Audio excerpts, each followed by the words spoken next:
ఉన్న బంగారాన్ని విడిపించి ఆ రోజు ఆన్లైన్ రేటుకే మేము కొంటాం. Sharma gold company. నమస్కారం, వెల్కమ్ టు సుమన్ టీవీ. నేను గీతాంజలి. ప్రస్తుతం మనతో పాటు భద్రాచలంలో ఉన్నటువంటి గోవింద కల్పవృక్ష నారసింహ సాలగ్రామ ఆశ్రమ నిర్వాహకులు, ప్రముఖ నృసింహ ఉపాసకులు డాక్టర్ కృష్ణ చైతన్య స్వామి గురువు గారు ఉన్నారు. వారితో మాట్లాడదాం. గురుగారు నమస్కారం అండి. నమస్కారం అమ్మా. చాలా మంది కామెంట్స్లో అడుగుతూ ఉంటారు, తీరని కష్టం, అసలు ఎంతమందికి చెప్పుకున్నామో అది నెరవేరలేదు, కష్టాలు వస్తూనే ఉన్నాయి, ఒకటి తీరిందంటే ఇంకో సమస్య, అలాగే ఎంత పని చేసినా పక్కన వాళ్ళందరూ బాగానే ఉంటున్నారు కానీ మా జీవితంలో మా ఇంట్లో అసలు ఎదుగుదలే చూడలేకపోతున్నాము, ఇది ఏ జన్మలో చేసుకున్న పాపం అని చాలామంది అదే పనిగా కామెంట్ చేశారండి. కానీ అసలు ఫస్ట్ ఇలాంటివి ఎందుకు వస్తాయో మాట్లాడుకుందాం. వీటి నుంచి బయటపడే మార్గం ఏదైనా ఉందా అసలు అని అంటే ఏం చెప్తారు? ఖచ్చితమైనటువంటి మార్పు రావచ్చమ్మా, కొన్ని పద్ధతులు, కొన్ని పూజా విధానాల ద్వారా. అంటే చాలామంది చెప్పేది ఏంటంటే చాలా చేసి అలసిపోయాం. నిజం, అదైతే మా దగ్గరకు వచ్చేటప్పుడు మేము వింటున్నటువంటి మాటలు మీరు చెప్పినవన్నీ కూడా ఎన్నో పూజలు చేసాం, ఎన్నో రకాలైనటువంటి క్షేత్రాలు తిరిగాం, అయినప్పటికీ కూడా మార్పు రావట్లేదు. ఒక పని కోసం మేము చెయ్యనటువంటి పూజ లేదు ఇలా చెప్తుంటాం చాలామంది. అది ఆర్థిక సమస్యలు కావచ్చు, శత్రు బాధలు కావచ్చు, రుణ బాధలు కావచ్చు, ఏదైతే కార్యం అనేటువంటిది ఉంటాయో ఆ కార్యం ఏవైనా కూడా విఘ్నాలు లేకుండా అవ్వకుండా అన్ని రకాలైనటువంటివి చూస్తూనే ఉంటాం, వింటూనే ఉంటాం. అంటే ఇవన్నిటికీ కూడా మనకు వేదంలో చెప్పినట్టుగా చాలా రకాలైనటువంటి పూజలు చెప్పి ఉన్నారు. అదేంటి స్వామి, అదే పూజలు చేసాం, మేము ఇంకా అనుభవిస్తున్నాం, ఇంకా అవ్వలేదు అని చెప్తుంటారు. వాటన్నిటికంటే అత్యద్భుతమైనటువంటిది ఆంజనేయ స్వామి వారికి సంబంధించిందిగా మన్యు సూక్తం. మన్యు సూక్తం అనేటువంటిది చాలా అత్యద్భుతంగా పారాయణం చేసుకోగలిగితే, అంటే పారాయణం చేయించుకోగలిగితే ఒక బ్రాహ్మణుని ఏర్పాటు చేసుకొని మన్యు సూక్తాన్ని విషయం తెలిసినటువంటి వాళ్ళని ఏర్పాటు చేసుకొని ఆ పారాయణం పూజా విధానం, ఆ పూజ అంటే కుంభావాహన ఇవన్నీ కూడా కరెక్ట్ జరిగి ఆ పారాయణం చేసిన తర్వాత ఆ తీర్థాన్ని ప్రోక్షణ చేయించుకోవడం, ఆ తీర్థాన్ని మనం ఇంటికి తీసుకెళ్ళి మన ఇంట్లో ప్రోక్షణ స్నానం చేయడం అనేటువంటిది ఖచ్చితమైనటువంటి మార్పుని మనం చూస్తాము. అంటే జాతకంలో చాలా వరకు సర్పదోషాలు కావచ్చు, కుజదోషాలు కావచ్చు, ఇవన్నీ ఉండి వివిధ రకాలైనటువంటి పనులు చేస్తున్నటువంటి క్రమంలో కూడా వాళ్ళకి కలిసి రాకపోవడం, అది ఏదైనా కానండి, వివాహం కావచ్చు, దాంపత్యం కానీ, సంతానమైన, మెయిన్ జాబుల్లో కావచ్చు, ఎదుగుదల ఉండదు, ఇంకా ఎక్కడ వేసిన గొంగలు అక్కడే అన్నట్టుగా అలాగే ఉంటాం. అంటే వీటన్నిటికీ కూడా ఫస్ట్ రెండు విషయాలు ఏంటంటే, మనకు జాతకరీత్యా గోచారరీత్యా వచ్చినటువంటి గ్రహ ప్రభావం కొంచెం, మనం చేసేటువంటి పాపకర్మ ప్రభావం కొంచెం. సాధారణంగా మనం అడ్డగోలుగా అన్ని వ్యవహారాలు చేసేసుకుంటూ వెళ్ళిపోయి తెల్లారి మనం గుడికి వెళ్ళిపోయి అక్కడ దండం పెట్టినంత మాత్రం చేత మార్పు వస్తుంది అనుకోవడం తప్పు. భగవంతుణ్ణి ఆశ్రయించేటప్పుడు నువ్వు భక్తిగా ఆశ్రయించు, ఖచ్చితంగా తప్పకుండా మార్పు వస్తుంది. అంతేగాని అక్కడికి ఏదో వెళ్ళగానే టక్టగా మార్పు వచ్చేస్తుంది అనేటువంటి అది ఎంతవరకు కరెక్ట్ కాదు. సరే, అప్పటికైనా మార్పు తెచ్చుకొని నా కుటుంబం బాగుండాలి, మీరొక్కడే బాధపడడం కాదు నీ కుటుంబం బాధపడుతుంది అనేటువంటి విషయాన్ని మనం మర్చిపోతున్నాం. మన పిల్లలు రేపు ఉదయం అంటే వాళ్ళ తరాలకి మనం ఏమిస్తున్నాం అనేటువంటి దాన్ని కూడా ఆలోచించి మనం చేసేటువంటి పాపం ఏదైతే ఉందో ఖచ్చితంగా మన పిల్లల దగ్గరికి వెళ్తుంది దాని యొక్క ప్రభావం. చాలామంది అంటే స్వామి మేము ఇప్పటిదాకా చాలా చూసాం, కష్టాలు చూసాం, కన్నీళ్ళు చూసాం, ఇవన్నీ చూసాం, కొంచెమైనా మార్పు కావాలి అనేటువంటి వాళ్ళకి అంటే సుందరాకాండ పారాయణ చేసుకునేటువంటి వాళ్ళు కొంతమంది అమ్మ. కానీ మన్యు సూక్తాన్ని ఖచ్చితంగా మన ఆశ్రమంలో గోశాలలో ఇలాంటి బాగా ఇబ్బందికరమైనటువంటి స్థితుల్లో నుంచి ఉన్నటువంటి వాళ్ళకి జాతకంలో పెద్ద పెద్ద హోమాలు చేసుకోలేనటువంటి పరిస్థితి, ఈ హోమాలు చేయాలని వేలాది రూపాయలు ఖర్చుతో కూడుకున్నటువంటి పరిస్థితి. అలా వేలాది రూపాయలు ఖర్చు కాకుండా ఏం చేయాలి అంటే మన్యు సూక్తం అంటే చాలా సింపుల్ రెమెడీ, అద్భుతమైనటువంటి దాని యొక్క ఫలితం అమ్మ. గోశాలలో స్వామివారి సన్నిధులు అంటే కార్యసిద్ధి హనుమంతుడి దగ్గర గోవుకు సంబంధించినటువంటి స్థలంలో గోదావరి నదీ తీరంలో మనం ఈ యొక్క పారాయణం చాలా మందికి చేయిస్తున్నామా, ఖచ్చితమైనటువంటి మార్పుని మేము చూస్తున్నాం.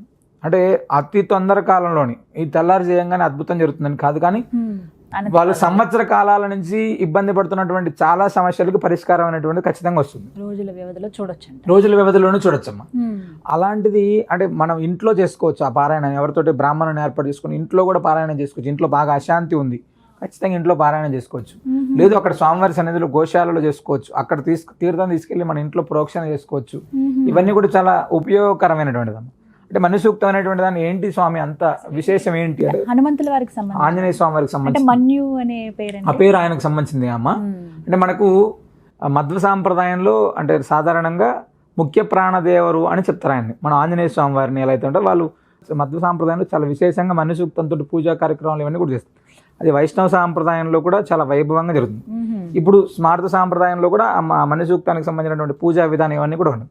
ఈ మూడిటికి సంబంధించింది ఎవరి దగ్గరైనా సరే మధ్వ వైష్ణవ రామానుజ ఈ సాంప్రదాయాలు ఎక్కడ ఉన్నప్పటికీ కూడా ఖచ్చితంగా మనం ఆ పారాయణ విధిని తెలుసుకొని చేయగలిగితే మాత్రం ఖచ్చితమైనటువంటి ఫలితాలని మనం చూడవచ్చమ్మ.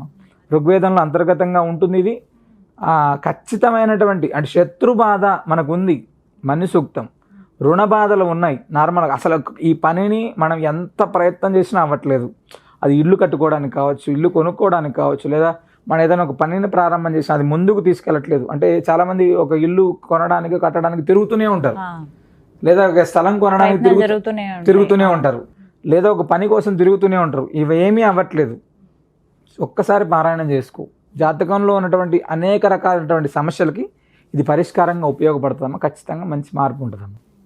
ఎంతసేపు ఉంటుందండి మనకి? ఎలా అంటే అది 9 సార్లు చేసుకోవడం ఒకటమ్మా, 27 సార్లు చేసుకోవడం ఒకటి, 54 సార్లు, 108 సార్లు. అంటే వివిధ రకాలైనటువంటి దాన్ని మనకు ఉన్నటువంటి కష్టాన్ని బట్టి తెలుసుకొని పారాయణం చేసుకుంటే మంచిది. అంటే ఒకరా ఇద్దరిన ముగ్గురిని ఏర్పాటు చేసుకొని కొంతమంది 9 సార్లు 27 సార్లు వాళ్ళకు ఉన్నటువంటి 9 సార్లు చేసుకోగలిగితే సుమారు మనకు 1 గంటన్నర 2 గంటల్లో పూజ అంతా కూడా పూర్తవుతుందమ్మా.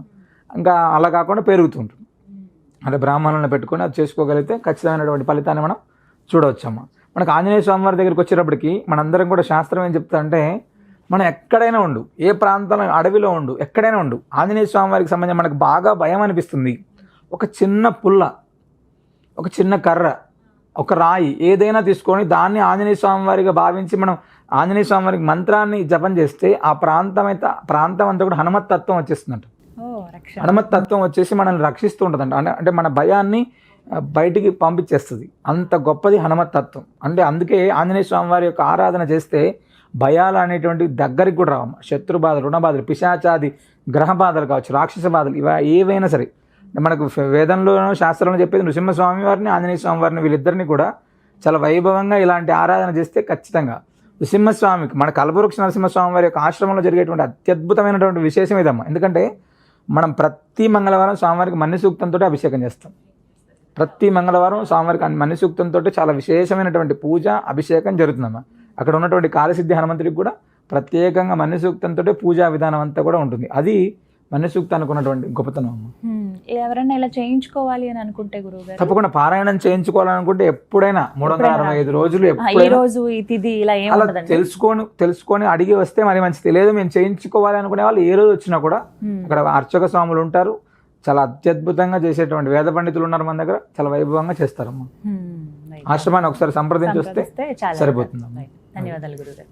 విన్నారు కదా మన్యు సూక్త పారాయణం అండి. మన ఇంట్లో అయితే మనకు అంత కుదురుతుందో లేదో, పవిత్రమైన స్థలంలో చేస్తే ఇంకాస్త శక్తి, దాంతోపాటుగా త్వరగా మన సమస్యలు నెరవేరే అవకాశం ఉంటుంది. చాలా మందికి ఉంటుంది. జీవితంలో ఎదుగుదల లేకుండా ఎన్నో ఏళ్లుగా ఇబ్బంది పడిన వాళ్ళకి ఒక గొప్ప అవకాశంగా చెప్పొచ్చు. గోవింద కల్పవృక్ష నారసింహ సాలగ్రామ ఆశ్రమంలో గోవుకి గోవిందుడికి ఏకాలంలో పూజ చేసుకునే అవకాశమే కాదు, ఆ సన్నిధిలోనే మీరు మన్య సూక్త పారాయణం చేయించుకోవచ్చండి. అది మీ కష్టాన్ని బట్టి ఏ విధంగా అనేది చెప్తారు, ఎన్నిసార్లు చేసుకోవాలనేది.